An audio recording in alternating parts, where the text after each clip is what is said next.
Hi, this is David and Kelly, and welcome to our home.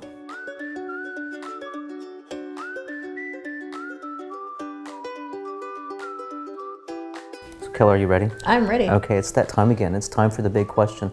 And this week we have people asking us, what does it mean when an inspector suggests further evaluation?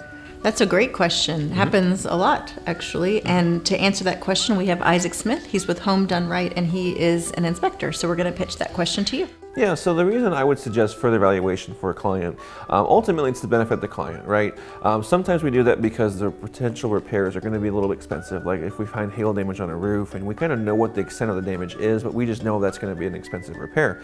Other times it's because as a generalist, we may not know the full extent of the full scope of what needs to be done to the house. So like if it's the foundation, for example, and we see some signs that are indicating some movement, something that's going on there, but we don't know if it's a fairly simple repair or it could be more of an expansive repair. And so further evaluation from a qualified professional would be able to give you guys an idea of what it's going to take to get the house back to par. So That's great information. Thank you so much. Yeah, thank you, Isaac. Well, if you have a topic for a video series, feel free to leave us a message down below, and we would love to hear your feedback. Well, thank you for joining us today, and stay tuned for the next big question.